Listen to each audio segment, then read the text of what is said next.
Bonjour à tous, ravi de vous retrouver pour le petit débrief de la semaine avec, vous voyez, trois invités autour de moi, Alexis Lévy, Fabien Caillet, qui sont nos consultants habituels. Et nous avons un invité qui est Jacques Pau, qu'on est ravi d'avoir. Jacques Pau qui a longtemps travaillé comme journaliste à Paris Turf et qui est aussi un propriétaire et éleveur comblé. On a vu son cheval Galantoué s'imposer hier à Vincennes, on reparlera avec lui. Et surtout, il vient de sortir un livre qui s'appelle 50 ans de course et rencontres. Et on en parlera bien sûr avec Jacques. Bonjour à tous les trois, messieurs. Le temps Bonjour fort du Vincent. week-end, c'était bien sûr le critérium des 3 ans. On va le débriefer ensemble. Un critérium donc, qui revient à une pouliche cette année, Anna Demol, une nouvelle pouliche qui remporte cette course. Mais il y a eu un petit fait, tout d'abord, important à souligner, à une heure environ avant la course, peut-être un peu plus.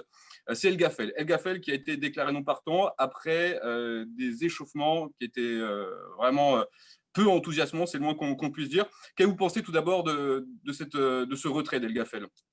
C'est un retrait, bonjour Vincent, bonjour à toutes et à tous, c'est un retrait auquel on pouvait s'attendre, en tout cas dès que El Gaffel est rentré du 8. Pour ceux qui suivaient notre direct, on a entendu notre voltigeur Jean-Philippe Chériot dire qu'il y avait gros débrief et qu'il y allait sûrement y avoir une info peut-être négative dans les minutes qui viennent. Et son entourage a pris la décision qui a priori s'imposait, c'est-à-dire de ne pas courir un cheval qui ne semblait pas être apte à défendre sa chance, parce qu'Eric Raffin au 8 n'a jamais pu vraiment faire ce qu'il voulait, n'a jamais pu vraiment le laisser aller. Il a toujours été en difficulté, donc une décision assez logique. L'élégance et la transparence de Philippe Allaire qui a ensuite communiqué à votre micro sur Equidia expliquant de quoi il s'agissait.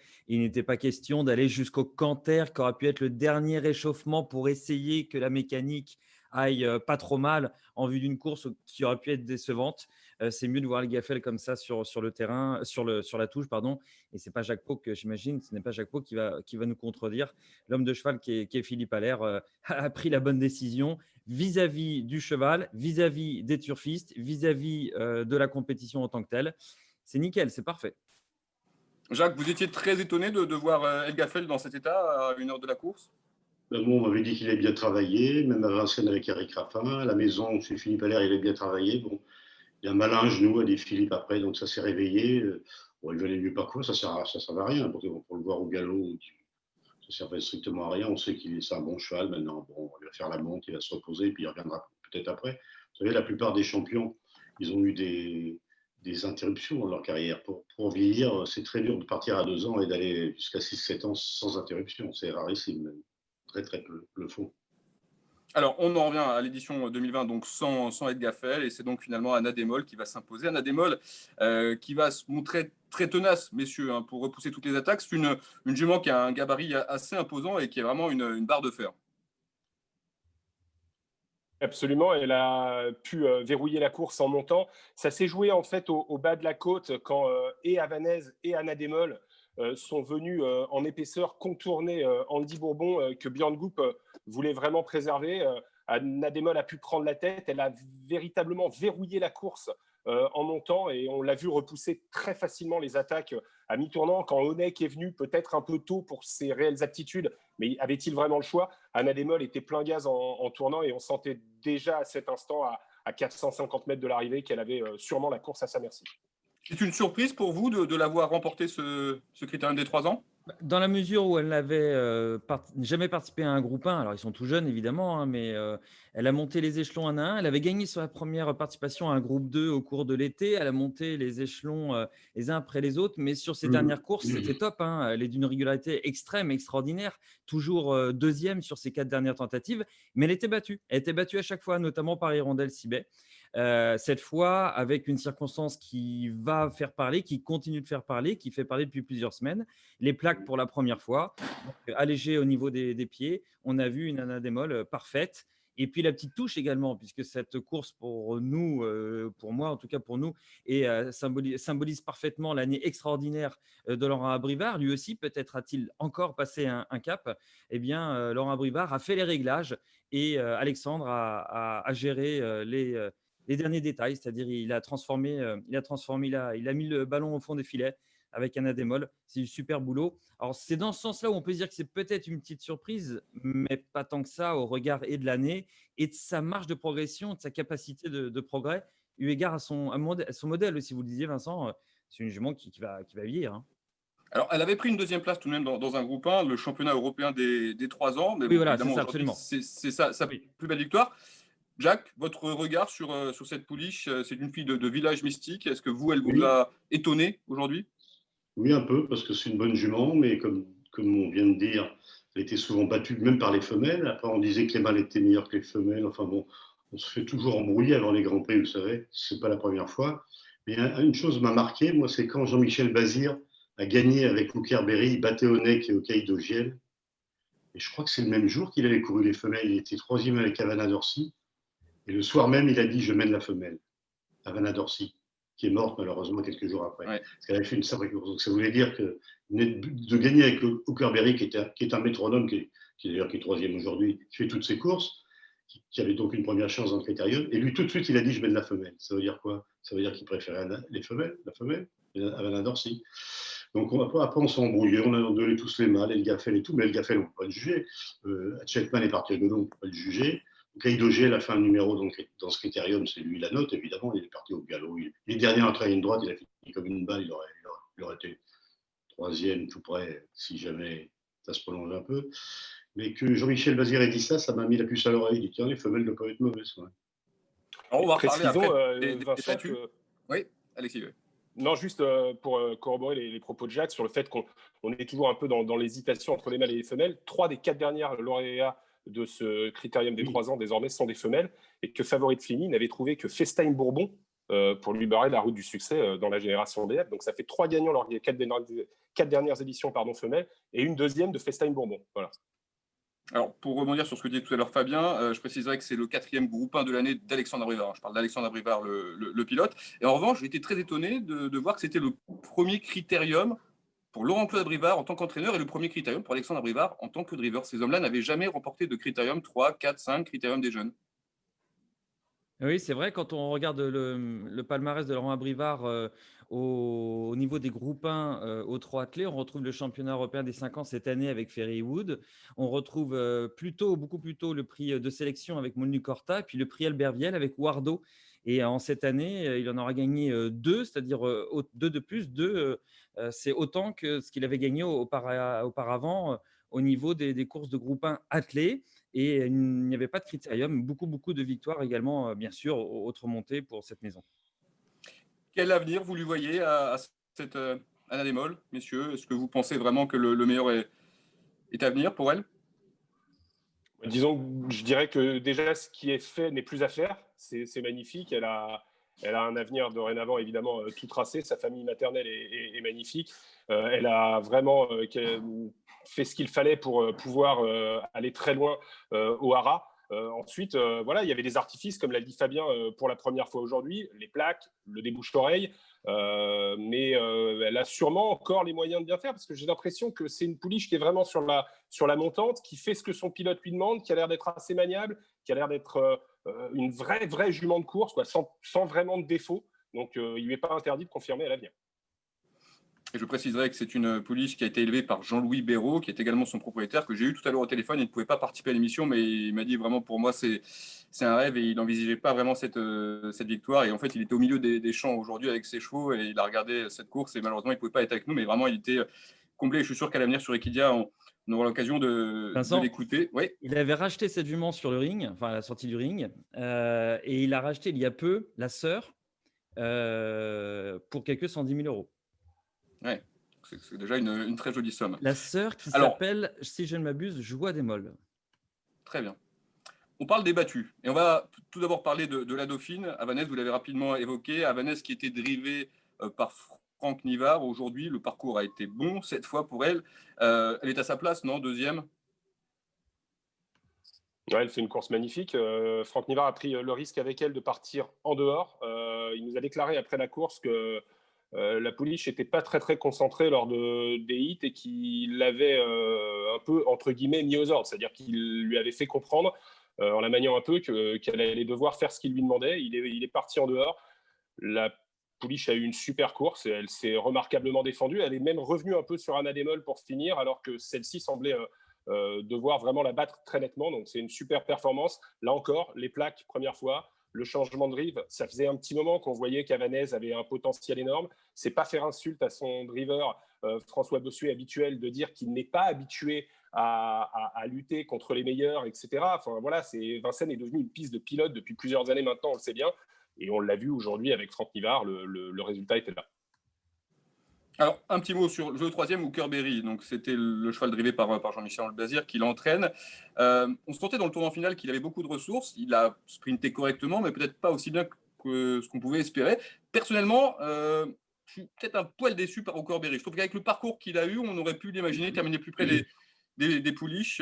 Quel est votre avis sur la performance du cheval de JMB? Moi? Oui, Jacques ou Alexis, ou Fabien, comme vous voulez. Jacques, très bien. À mon avis, ils sont partis avec. Il a marqué Connect tout le parcours, mais ils sont partis un peu trop vite parce que ce sont des chevaux qu'il ne faut pas qu'ils fassent trop le premier kilomètre. Et Onek a cédé pour finir. Il est trop vite dans la bagarre, je crois. Et puis, Hooker Berry, c'est vrai, il n'a pas jailli, mais il a fini quand même. Il est toujours là. C'est pas facile. Finir sur des chevaux qui faiblissent, c'est une chose, mais finir sur des chevaux qui ont des ressources, c'est pas pareil. Les juments, elles ont bloqué la course en montant, puis après, elles ont été très vite dans les 500 mètres. Donc, on ne peut pas finir sur le pied de 5, hein, c'est pas possible. Mais bon, il fait sa valeur, mais c'est un bon cheval, toujours à l'arrivée, brave, maniable. Mais Jean-Michel Bazir, il est costaud parce qu'il ne se trompe pas souvent de dos. Mais là, le dos devant lui, il a peut-être trop bien démarré. Et il n'a pas un costume de super leader, quoi. C'est un super cheval dont on rêverait tous d'avoir le début du commencement d'un quart, mais c'est pas un numéro un dans l'âme. C'est un cheval qui fait son job extraordinairement bien, on le disait à l'instant. Mais voilà, donc comme il n'est pas leader, il fait de son mieux. Et effectivement, là, les circonstances de course ont joué plutôt en sa défaveur, bien qu'il ait mis encore son cœur sur la piste et qu'il ait réussi à sauvegarder sa troisième place. Un super leader, il aurait été plus fort et d'ailleurs, il n'aura peut-être pas été à cette place. Voilà. Donc, c'est le jeu des hiérarchies, c'est le jeu des courses, c'est le jeu de la sélection. C'est Jacques qui nous a appris tout ça, donc il faut qu'on écoute, il faut qu'on sache, il faut qu'on voit. Alors, on va évoquer le quatrième, parce que le quatrième, on sera tous d'accord pour dire que c'est la belle note de ce critérium des 3 ans, Hokkaido JL. Tiens, quelques chiffres que m'a donné Clément Bigois, des données tracking tout d'abord. Après 200 mètres de course, Hokkaido, il s'est retrouvé à 42 mètres de la tête. Et c'est lui qui a eu la pointe la plus acérée dans la ligne droite. Il a eu un passage sur le pied de 1,0404. Est-ce que c'est le vainqueur moral pour vous, Hokkaido JL, ou vous pensez qu'il aurait battu Anademol ou pas, s'il avait eu la course parfaite? C'est un terme très difficile à utiliser aux courses, moi je trouve, vainqueur moral, parce que voilà, c'est difficile de refaire une course. Et Anademol n'a rien volé. Maintenant, faire ce qu'a fait Hokkaido JL, même dans une course qui a été bloquée pendant un long moment, n'oublions jamais que cette course, elle a été bloquée pour Hokkaido JL, ça lui a permis de revenir. Mais à ce moment-là, elle était aussi bloquée pour les autres, qui n'ont pas fait l'effort que lui a fait pour recoller. C'est exceptionnel. C'est exceptionnel. Et il confirme ce qu'il avait fait dans la dernière préparatoire, où il avait été battu de rien par Onek et Hooker après avoir lancé la course en montant. Il confirme l'énorme impression visuelle qu'il avait laissée dans le prix Albert Viel. On sait que ce cheval a 2 défauts. Le premier, c'est d'être peut-être naturellement plus droitier que gaucher, même si avec les courses à Vincennes, ça s'est énormément amélioré. Son deuxième défaut, c'est d'être parfois capable de faire des blagues en partant. Il l'a déjà fait, pourtant la Pierre Verva a vraiment fait ce qu'il fallait, j'ai envie de dire. Il a pris son temps, il a fait la vole derrière Onek, mais il n'a pas pu empêcher son cheval de faire la faute, et là, les carottes étaient cuites. La sélection, c'est à tous les étages. Il faut aussi la maniabilité pour gagner un critérium. Ou si vous n'avez pas de la maniabilité, il faut être assez fort pour prendre la tête dès le départ et aller au bout. Si les palmarès n'étaient faits que de chevaux à potentiel, ça serait. Ce sont des courses, et tant mieux, sinon on s'ennuierait beaucoup. Or, nous sommes au moins tous les 4 et tous ceux qui nous regardent des grands passionnés, et c'est ça qui nous fait vibrer. Donc, non, moi aussi, le terme vainqueur moral ne me va pas. C'est une compétition, c'est un sport. Il lui faut la maniabilité pour gagner Critérium Hokkaido, pour pouvoir donner tout son potentiel, pour faire jaillir tout ce qu'on a vu encore aujourd'hui et qu'on a vu déjà auparavant. Eh bien, il lui faudra ces petites doses d'être nickel à tous les étages pour inscrire son nom au palmarès des plus belles épreuves. Il le lui faudra. Il lui manque encore ça dans un CV, c'est vrai, déjà top. Enfin, CV, pas le CV d'ailleurs, mais dans un catalogue de potentiel et de compétences déjà très important. Mais il manque celle-ci. Et celle-ci, elle est capitale aux courses, encore plus au trot et encore plus en 2020 peut-être. Alors, je vais poser ma question différemment à Jacques. Est-ce que pour vous, Jacques, cet Hokkaido JL, c'est le futur leader de cette promotion, DH? C'est impossible à dire, parce que s'il était parti, il aurait fini moins vite, c'est sûr. Donc, on est toujours plus impressionné par les chevaux qui ne partent pas et qui finissent. Mais des fois, la note, c'est celui qui fait l'extérieur tout le parcours et qui est à l'arrivée. Bon, il l'a fait la dernière fois au Cahier de Gel. Je crois qu'il était à 2 nez au vent toute la montée. Oui. Il allait mieux que les deux autres dans le tournant. Il est battu qu'à la fin. Non, c'est un super cheval. Le leader, je ne sais pas, ça change le leader. Ça, où Razi a été battu par Orco, donc il y a des 3 ans, par exemple. Troisième, c'était Option, dont personne ne se souvient plus. Elle était près de Razi. Il a raté les 2 critériums à 4 ans, Razi. Hein. Mon tourbillon, milieu du donjon et mon pied lui ont eu 50 mètres dans le prix de sélection, début 4 ans. Puis personne n'a dit que le crack, c'est le 4e, personne. Donc il faut se méfier avec les leaders, ça change. Mais la jument a bien gagné. Elle est venue en dehors en montant, elle a pris la tête. S'il avait voulu contrer Franck Nivard, s'il n'a pas contré, c'est qu'il y a une raison. Bah oui, il y a ça aussi, parce que c'est plus dur d'aller devant que d'attendre aussi. Il s'est fait tirer par elle. C'est une bonne jument. Attention à Vanessa, je l'ai vu gagner avec François Bossu en province, elle rendait 25 mètres ou 50 mètres, elle trotte.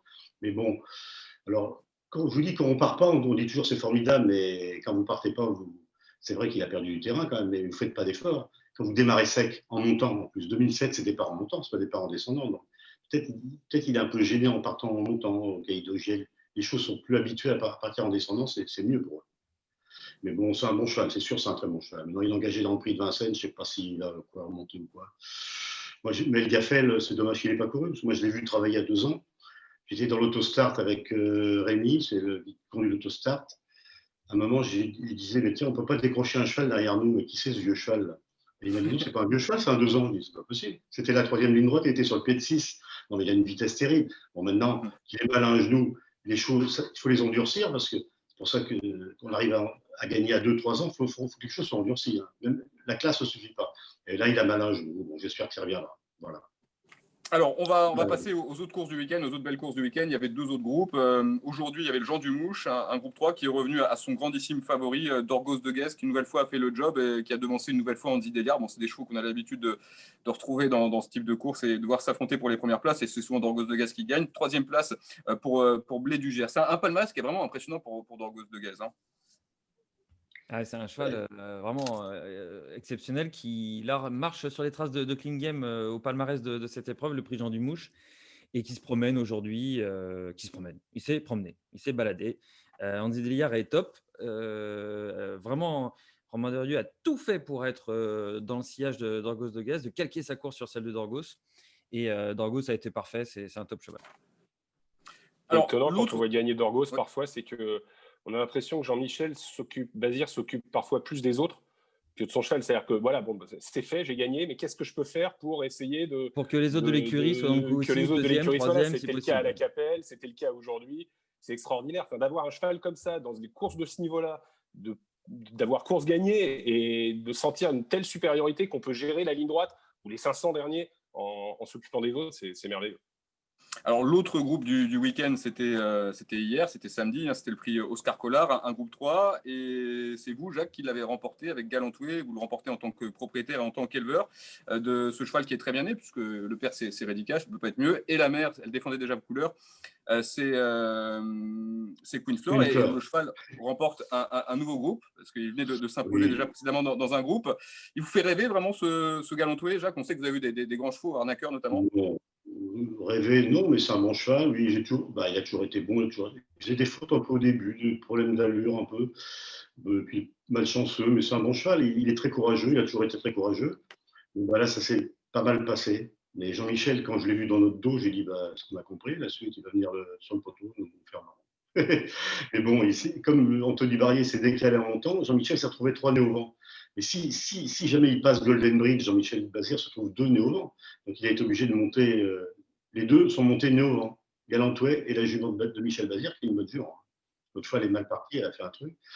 Bon, maintenant, c'est un très bon cheval. Maintenant, bon, un champion, non, évidemment, c'est pas Ourasi, c'est pas Varenne, mais c'est un très bon cheval. Alors, on va voir. C'est Philippe qui décide. Il a la moitié du cheval, il va décider. Celui qui prend les engagements, qui choisit les drivers, il fait tout ce qu'il veut. Donc, je suis pas pressé. J'ai dit, on fait comme si on avait besoin d'argent. C'est ce que disait Georges Dreux. C'est un métier, il faut le faire comme si on avait besoin d'argent. Entraîneur, alors propriétaire, on fait ça pour s'amuser. Mais si vous faites les comptes comme propriétaire, il faut arrêter tout de suite. Hein. Alors, vous parliez de. C'est fini, là, vous divorcez, votre femme vous dit qu'est-ce que c'est que ça? Non, mais on ne peut pas, ça coûte de l'argent. Puis on oublie les mauvais chevaux, les accidentés, les morts-nés, ceux qui ont attrapé le mal de chien, ceux qui ne sont pas. Oh là là, c'est ça l'élevage, c'est pas facile. Hein. Alors, on va enchaîner, on va parler maintenant de ce livre que vous venez de sortir, Jacques, Oui, 50 ans de courses et de je l'ai fait. rencontres. C'est comme si on avait un peu parlé, Vincent, parce que depuis le Bah, début, bien sûr. quand Jacques parle et donne une info et commente une info, il y a toujours cette citation. Il y a une citation historique. Il se Ah rappelle bon, d'un événement. Et j'ai j'ai pas l'impression que depuis le cité. début de J'ai cette cité qui là? émission, Je me rappelle plus ce que j'ai cité. j'ai l'impression de lire du Jacques. Si, Non, bah, non, j'en ai trouvé à l'instant. On j'ai entend cité qui comme me on dit? lit du Jacques Pauque, c'est sympa. Arrête, arrête. Non, mais je fais des citations quand je sais plus quoi dire, parce que moi, c'est pas intéressant ce que je dis, peut-être les autres, c'est intéressant. Non, mais 50 ans de course, je l'ai fait pour faire plaisir à des copains qui m'ont dit fais-le, fais-le, fais-le. Mais j'ai dit si je le fais, je l'avais dit il y a un an, je ne veux pas être payé, je fais ça gratuit, et puis il faut donner les bénéfices à la Caisse des Lades. Et puis après, Olivier Houdard, qui est l'éditeur, qui est le photographe, m'a dit mais si on en vend 10, comme on fait, la Caisse des Lades, ils auront zéro. Alors, tu as raison, alors on a dit on va donner 4 euros sur les 24 euros à la Caisse des Lades, à la Casse-Rec, la Caisse des Lades, des Gallo et autres. Parce que bon, je l'ai fait comme ça, puis je ne me suis pas rendu compte de ce que c'était, mais au bout d'un moment, disons, je commençais à faut qu'il y ait 320 pages quand même. Alors j'oubliais des gens, j'oubliais des chevaux, mais on ne peut pas tout mettre. Il y aurait 800 pages, c'est impossible. Enfin, bon, on a essayé d'être marrant, de pas trop. Enfin, j'ai essayé, mais bon, je suis peut-être pas arrivé, attention. Pas Bah, facile. en tout cas, moi j'ai eu de très bons retours. Alors, si vous voulez acheter ce livre, c'est sur 50 ans de course.com. D'ailleurs, je vous invite à aller sur le site equidia.fr parce que Jean-Philippe Chériot est parti à votre compte, Jacques, il y a quelques jours et on a un sujet assez sympa qui dure plusieurs minutes où vous expliquez un peu plus en détail ce qu'il y Oui, a dans voilà. ce livre avec évidemment beaucoup d'anecdotes sur les professionnels qui vous ont marqué. Il y a du Pierre Oui. Dizier-Allaire, du Ali Havas, beaucoup d'autres, Jean-Pierre Dubois, évidemment Philippe Allaire. Donc, ça vaut vraiment le détour pour les amoureux du trot et en cette période de Noël, ça peut être un cadeau justement très sympa. Oui, parce que j'ai aussi cité un peu, parce que j'ai lu des choses que j'avais écrites et puis d'autres ont écrit sur le trot, des bouquins anglais, beaucoup de galop aussi. J'ai cité François Maté, Yves Saint-Martin, même André Fabre, qui a parlé à un ami à lui qui avait fait un siècle de galop, comment il s'appelle, vous Guy savez, Thibault.